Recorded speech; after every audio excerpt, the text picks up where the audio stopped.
ICC accredited lawyer. Attorney Joel Batian Morning, said. Yusek Claire, at maraming salamat sa imbitasyon ngayong umaga. Opo. Kahapon po sa Senate hearing ay marami pong naging issue pero hindi po masyadong na-elaborate yung mga sagot dahil po minsan ay nakakat po agad. Unahin po natin, Attorney Joel. Sinasabi po na mukhang labag ang ginawa sa pag-surrender kay dating Pangulong Duterte nang walang court order. Maaari niyo po bang i-explain dahil ang sinasabi po ni SOJ Boying Rimulya ay nasa batas naman po ng RA 9851 na pwedeng i-surrender sa International Court. Pakiliwanag nga po yan, Attorney Butuyan. Yusek Claire, dalawang basihan yung validity ng implementation ng warrant of arrest. No? Unang-una, nandyan yung Republic Act 9851, which is actually a mirror image of the Rome Statute. Ito yung statute ng ICC. And nakasaad dun sa may Article 17 ng RA 9851 na kapag may warrant of arrest na inisyo ang isang international court, merong option ang Pilipinas na i-surrender directly to the international court yung suspect. No? Isa yon. Pangalawa, yung Article 59 ng Rome Statute. Nakalagay doon na kapag inaresto yung isang tao sa Pilipinas, no, halimbawa, ang procedure ay pwedeng idaan sa competent judicial authority at meron lang very basic na pwedeng tanungin yung competent judicial authority. Wala na siyang jurisdiction para questionin pa yung validity ng warrant of arrest. Nakalagay doon sa Article 59 mismo. Ang pwede niya lang gawin is i-verify yung identity ng naaresto, kung siya nga yung nakalagay sa warrant of arrest, and to make sure na yung rights ng yung arrested person ay respected pursuant to our domestic law. No?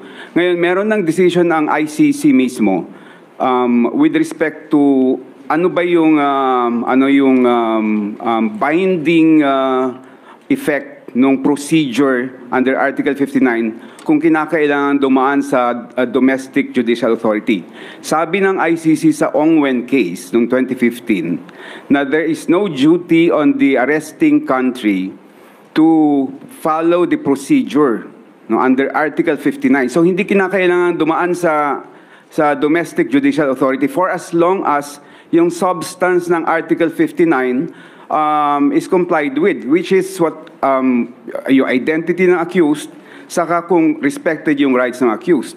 Anong nangyari nung pag-aresto kay former President Duterte? Binasahan siya ng Miranda rights niya. No? So that's pursuant to our domestic law on arrest. And then meron siyang abogado doon. Hindi lang isa, dalawa. No?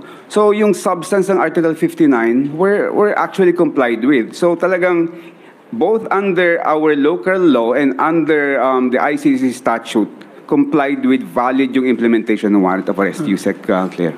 Ibig sabihin, Attorney Butuyan, kahit hindi po tayo miyembro dito sa ICC, at ang ginamit natin primarily ay ang ating batas ng RA 9851, kung itatanungin pa rin nila kung may substantial compliance tayo dito sa Article 59 ng Rome Statute, ibig sabihin, nakapag-comply tayo, although hindi yun yung ginamit natin na batas, kundi yung RA 9851, ganun po ba yun? Tama yun, Yusek Claire. No? We fully complied with our domestic law dahil nga merong discretion yung Philippine government to directly surrender the suspect to the international court. Okay, so hindi po kailangan na ng court order, katulad ng sinabi niyo po? Sa batas ho natin, hindi na kailangan ng court order.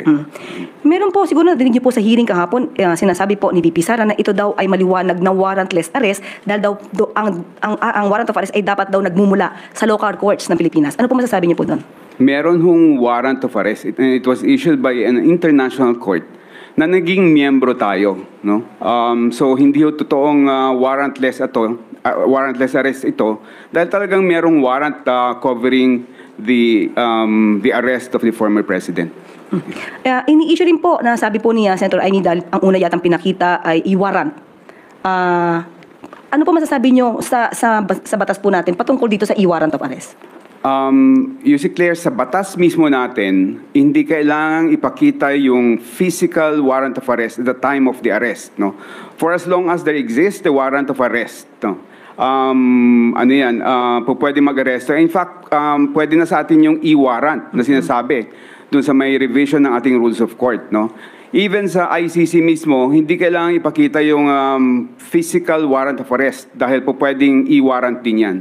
In fact, yung proceedings ng ICC, even yung kanilang trial lahat, paperless na yan. Talagang ano na lahat, talagang e-documents lahat yung ginagawa doon.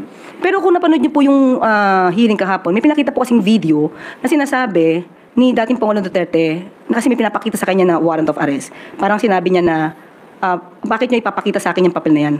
So it means, meron din physical copy ng warrant of arrest na pinakita sa kanya? Tingin ko, prinit yung e-warrant na yon at pinakita sa kanya, and valid ho yung ganong klaseng procedure. Valid po yun. Oho. At ito pa po, attorney, sinabi po nila na ni VP Sara, lumalabas daw pong ito ay extra rendition lamang. Ano po masasabi niyo doon? Yung extra rendition ay yung pag-aresto ng parang isang terorista na isusurrender sa isang country, no? Sa ibang country, hindi sa international court, no? Dito merong doon walang warrant of arrest 'yon, yung extra rendition. Ito meron hong warrant of arrest issued by an international court, and hindi ito country to country, so hindi ho extra rendition yung nangyari dito. At isa pa po, pinag-uusapan din po yung diffusion at saka po yung red notice. Ang sabi po kasi, natanggap po nila ay yung wanted person diffusion. So, ano po sa tingin niyo po, nakapag-comply po dahil hindi daw po red notice ang natanggap? Ano po yung masasabi niyo po doon? Para sa akin, Yusek Claire, yung Interpol actually is just an international coordinating organization, no? Hindi siya talagang yung may power to really have a warrant effected, no? Siya lang yung nagko-coordinate na para maibigay yung warrant of arrest na galing sa either isang country or isang international court, and idadaan papunta dun sa may country na may custody ng suspect, no? So whether it's diffusion or red notice yan, it doesn't matter kasi talagang kung yung red notice, binibigay yan na shotgun sa lahat ng mga members ng Interpol, no? Yung diffusion, usually country to country yan, no? Pero regardless of the terminology, coordinating agency lang, organization lang yung Interpol. Ang mahalaga is valid warrant of arrest yung binigay ng Interpol sa atin, no, regardless of how it gave it to us. So in other words, Attorney Butuyan, kapag ka wanted person diffusion at may nakalagay doon ng papatulong para arrestuin, kailangan pa rin po makipag-coordinate ang gobyerno natin sa Interpol? Pwede hong kailangan may pag-coordinate dahil member tayo ng Interpol, no? Pero kagaya nga ho na sinabi ko, kung sinerve yan sa atin ng Interpol, ibig sabihin valid yung warrant of arrest na yan, no? And meron talaga tayong obligation na i-implement yung warrant of arrest na yan. Kailan din po kasi ni Senator Amy, kapag daw po hindi tayo nakipag-coordinate sa Interpol, ano po yung maaaring maging consequence nito? Pwede hong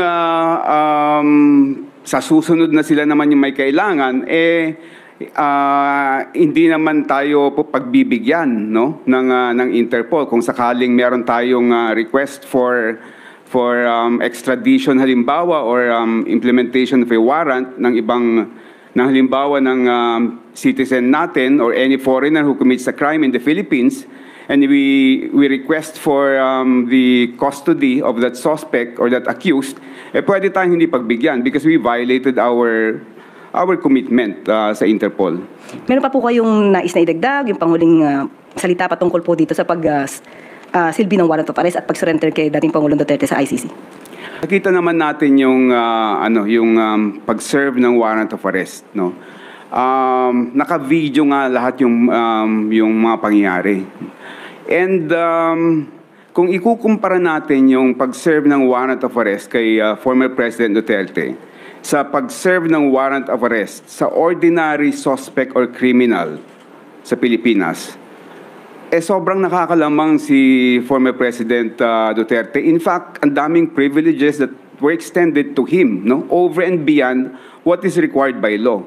So, sa substance, wala talagang na-violate and valid yung implementation ng warrant of arrest. Okay, maraming salamat, Atty. Butuyan. Salamat din po. At dito na naman po nagtatapos ang ating briefing. Maraming salamat, Malacanang Press Corps, at magandang umaga sa Bagong Pilipinas.